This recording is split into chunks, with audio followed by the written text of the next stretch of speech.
మనం ఒకసారి ప్రిపరేషన్కి వచ్చినప్పుడు ఎక్కడ స్టార్ట్ చేస్తున్నాము అనేది కూడా చాలా ఇంపార్టెంట్. ముఖ్యమైన అడ్వాంటేజ్ ఏముంటుందంటే స్టేట్ సర్వీసెస్లో మనం మన ఓన్ స్టేట్లో పనిచేయచ్చు.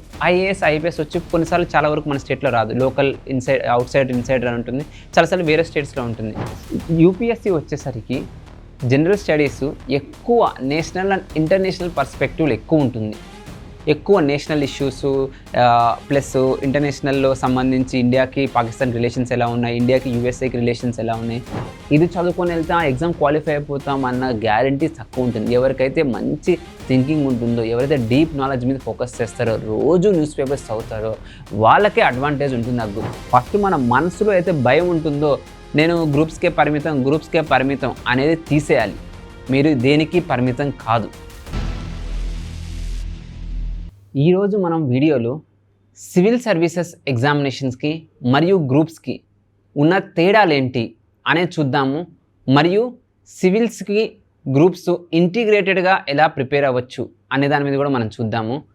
ఈ వీడియో చేయడానికి ఒక ముఖ్య ఉద్దేశం ఏంటంటే, చాలామంది ఆస్పిరెంట్స్కి సివిల్స్ ఏంటి, అందులో ఎలా ఉంటుంది సిలబస్, అందులో ఎంత డెప్త్గా ప్రిపేర్ అవ్వాలి, మరియు గ్రూప్స్ అందులో ఏముంటాయి, గ్రూప్ 1 గ్రూప్ 2, మరి ఎలా ప్రిపేర్ అవ్వాలి, వీటి మధ్య ఈ డిఫరెన్సెస్ అనేది తెలియక చాలామంది గ్రూప్స్ ఆస్పిరెంట్స్ సివిల్స్ ప్రిపేర్ అవ్వకపోవడము, సివిల్స్ ఆస్పిరెంట్స్ గ్రూప్స్ ప్రిపేర్ అవ్వకపోవడము అనేది జరుగుతుందన్నమాట. ఈ క్లారిటీ అనేది చాలా ఇంపార్టెంట్ ప్రతి ఆస్పిరెంట్స్కి, ఎస్పెషల్లీ ప్రిపరేషన్ మొదలు పెట్టేటప్పుడు ఇంకా ఎక్కువ అవసరం ఈ సివిల్స్కి గ్రూప్స్కి. ఎందుకంటే మనం ఒకసారి ప్రిపరేషన్కి వచ్చినప్పుడు ఎక్కడ స్టార్ట్ చేస్తున్నాము అనేది కూడా చాలా ఇంపార్టెంట్.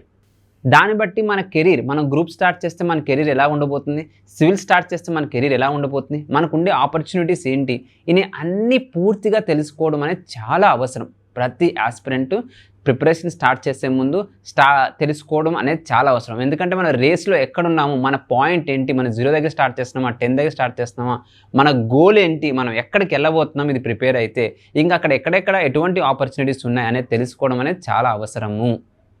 సో ఫస్ట్ మనము ఏంటి జాబ్ ప్రొఫైల్లో ఒక సివిల్ సర్వెంట్స్కి ఉండే డిఫరెన్సెస్, సివిల్ సర్వీసెస్ రాస్తే వచ్చే జాబ్కి ఒక డిఫరెన్సెస్, ఒక గ్రూప్ 1 గ్రూప్ 2 జాబ్ వస్తే ఉండే డిఫరెన్సెస్ అనేది మనం చూద్దాము.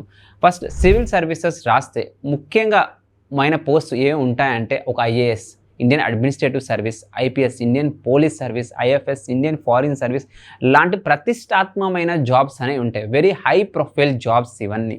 సో ఇందులో కానీ మనం ఒక్కసారి ఎంట్రీ ఇచ్చామంటే మన యొక్క ప్రమోషన్స్ అనేది చాలా ఫాస్ట్గా ఉంటాయి. మరియు the kind of jobs will do multi divorce, అంటే మనం చాలా ఫీల్డ్స్లోనూ మనం చేయగలుగుతాం అనమాట. సో ఒక్కోసారి మనం అడ్మినిస్ట్రేషన్ చూసుకోవచ్చు, అందులోనూ మనం ఒక్కోసారి సోషల్ స్కీమ్స్ ఒక ఇంప్లిమెంటేషన్లో కొన్నిసార్లు మన వర్కింగ్ ఉంటుంది, ఒక్కోసారి ప్లానింగ్లో ఉంటుంది, ఒక్కొక్కసారి అడ్వైజర్స్, గవర్నమెంట్ కంటే అడ్వైజర్స్ ఉంటూ మనకంటూ స్కీమ్స్ ఎలాగా ఫార్ములేట్ చేస్తే బాగుంటుందని అడ్వైజర్స్ ఇచ్చే దగ్గర ఉంటుంది. మల్టీ డైవర్స్, అందులోనూ ప్రతి స్టేట్ గవర్నమెంట్, ఇండియన్ గవర్నమెంట్ ఉన్నారో ఐఏఎస్కి ఐపీఎస్కి ఎక్కువ ప్రిఫరెన్స్ ఉంటుంది పోస్టింగ్స్లో. హై ప్రొఫైల్ పోస్టు, మంచి పర్సనల్ సెక్రటరీయో, ఓఎస్డీ అటు అన్ని పోస్టు వాళ్ళకే ఇవ్వడం అనేది ఉంటుంది ఎక్కువ. అదే మనము స్టేట్ సర్వీస్కి వచ్చేసరికి ముఖ్యమైన పోస్టు డీసీ, డిఎస్పీ, అదే మనము గ్రూప్ 2 రాసామంటే DTN, deputy tahsildar, ASO, assistant section officer. So ఇటువంటి జాబ్స్ అనేవి వస్తాయన్నమాట. ఈ స్టేట్ సర్వీసెస్ అనేది ముఖ్యమైన అడ్వాంటేజ్ ఏముంటుందంటే, స్టేట్ సర్వీసెస్లో మనం మన ఓన్ స్టేట్లో పనిచేయచ్చు. ఐఏఎస్ ఐపీఎస్ వచ్చి కొన్నిసార్లు చాలా వరకు మన స్టేట్లో రాదు. లోకల్ అవుట్ సైడ్ ఇన్సైడ్ అని ఉంటుంది, చాలాసార్లు వేరే స్టేట్స్లో ఉంటుంది. అదేగా మనం గ్రూప్ 1 కానీ గ్రూప్ 2 కానీ క్రాక్ చేస్తే మన ఓన్ స్టేట్లో మన ప్రజల మధ్య ఉంటూ వాళ్ళకంటూ మన సేవ చేసే అవకాశం అనేది వస్తుందన్నమాట. ప్లస్ ఇక్కడ ఉన్న చాలామంది ఎమ్మెల్యేస్, ఎంపీస్, మినిస్టర్స్ ఎవరైతే ఉంటారో ఎక్కువ ప్రిఫరెన్స్ మన వాళ్ళని ఓఎస్డీగా పెట్టుకోవాలనేది ఎక్కువ ప్రిఫరెన్స్గా ఉంటుంది. మన స్టేట్లో వస్తే మనకే ఎక్కువ ప్రిఫరెన్స్ ఇస్తారు. కాకపోతే ప్రమోషన్స్లోనూ వాడన్నింటిలో సివిల్ సర్వెంట్స్కి ముందు ఉంటుంది. సపోజ్ ఫర్ ఎగ్జాంపుల్ ఇద్దరు ఒకే పోస్ట్ దగ్గర స్టార్ట్ చేస్తారు. సపోజ్ ఒక ఐఏఎస్ వచ్చిన వ్యక్తి సబ్ డివిజనల్ మెజిస్ట్రేట్ అంటారు, అంటే ఇంకో పేరు ఆర్డీఓ, ఇంకో పేరు డిప్యూటీ కలెక్టర్. గ్రూప్ 1 నుంచి వచ్చిన వాళ్ళని డిప్యూటీ కలెక్టర్, ఆర్డీఓ అంటారు. అదే సివిల్ సర్వీస్ వచ్చిన అతన్ని సబ్ డివిజనల్ మెజిస్ట్రేట్. ఇద్దరు ఒకే దగ్గర స్టార్ట్ చేస్తారు.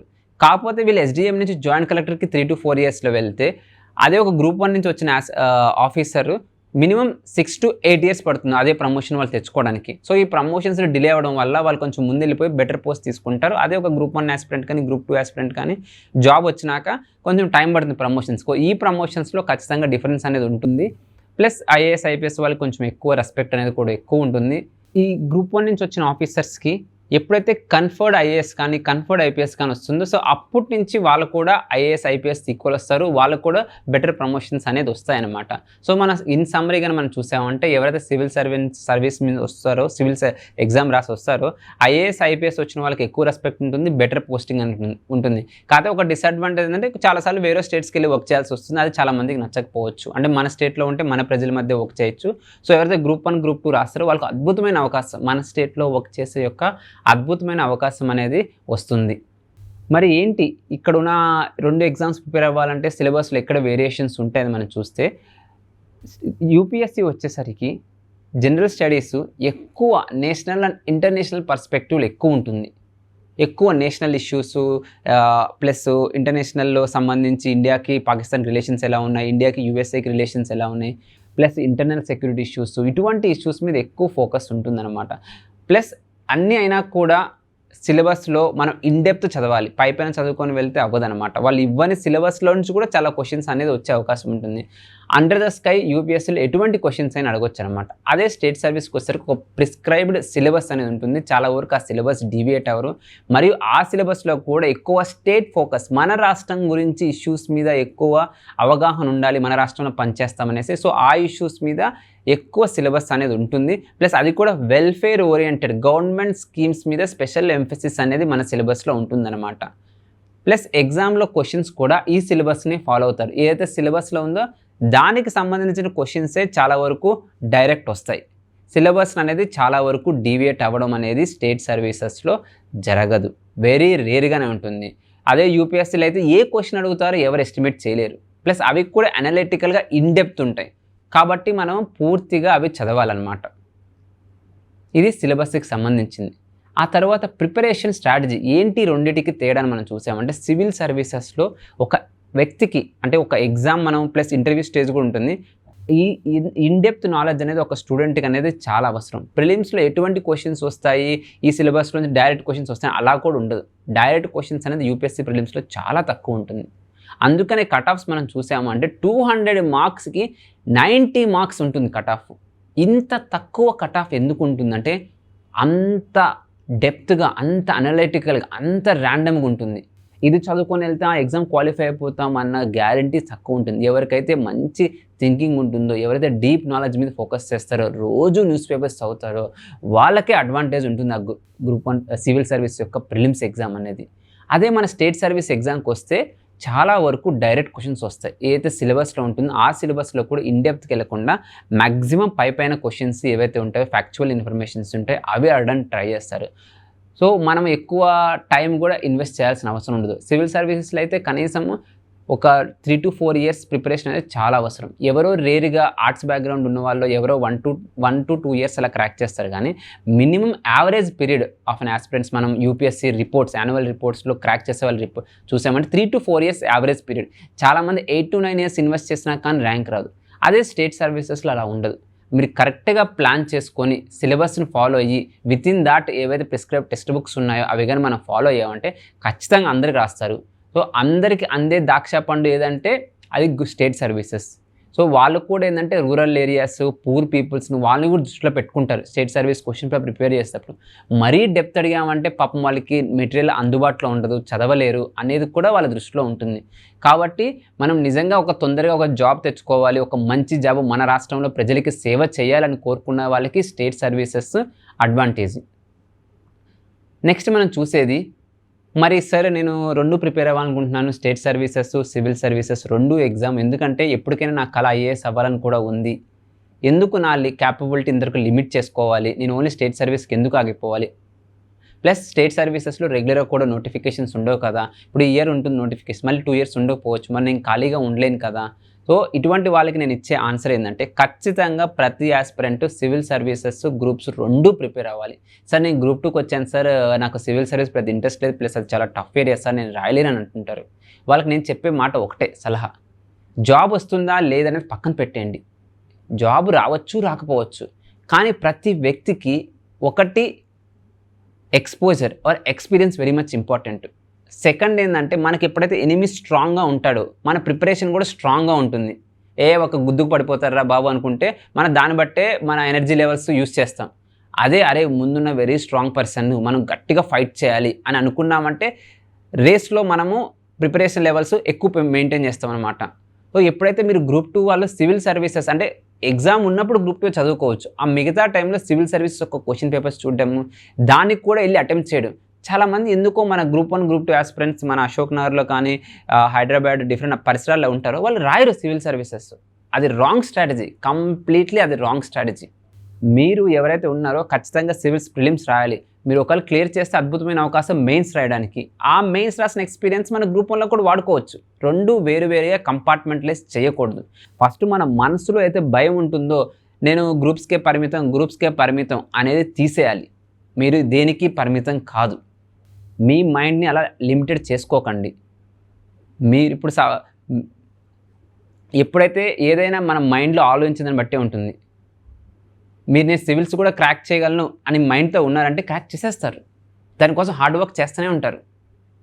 కానీ ఎగ్జామ్ వచ్చినప్పుడు మీ గ్రూప్స్ మీరు చదువుకోవచ్చు. కానీ మిగతా టైంలో ఖచ్చితంగా సివిల్ సర్వీస్ అనేది ప్రతి ఆస్పిరెంట్ రాయాలి.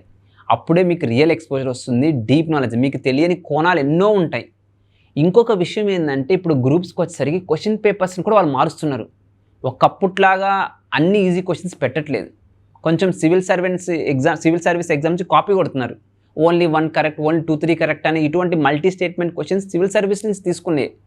ఎప్పుడైతే మన ప్రిపరేషన్ లెవెల్స్ కావాల్సిందనుకంటే ఒక బెంచ్ ఎక్స్ట్రా హైయర్ మార్క్ ఉంటుందో, సపోజ్ మనకి 100కి 90 వస్తే చాలు ర్యాంక్ వస్తుందంటే మనం 99కి ప్రిపేర్ అవ్వాలి.